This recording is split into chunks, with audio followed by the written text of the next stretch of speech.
एक मैंने उठाया था इशू जलालपुर कैनाल 2 लाख एकड़ का 1,97,000 उस पर लाइनिंग शुरू है,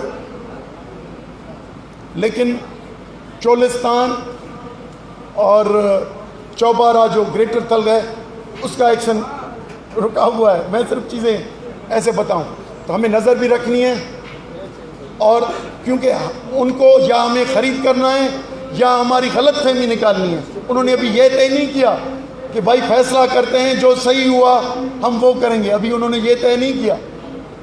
आज भी अगर कैनाल्स की सर्वे कराएंगे तो आपको पता चलेगा कि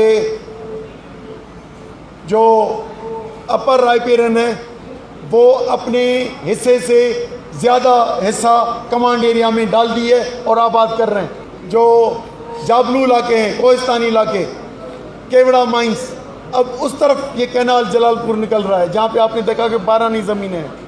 तो अब चैलेंज ये मुख्तलिफ है। मेरी गुजारिश सिर्फ दोस्तों से ये है कि इस मूवमेंट से जो भी सीखे हैं और आपको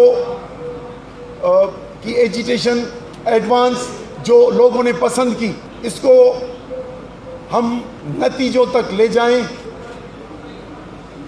और ये इतना मुश्किल नहीं है क्योंकि तकरीबन सोसाइटी की नॉन गवर्नमेंटल, पॉलिटिकल और मुख्तलिफ जो तबकात होते हैं, यूथ जो है सिंध की वो पढ़ी है अनपढ़ी है, लेकिन मैं सिंध के हर तलके में से भी ज़्यादा गांव तक गया हूँ इन 9 महीनों में। वो चार्ज्ड है, शायद आपसे भी ज़्यादा चार्ज्ड है, क्योंकि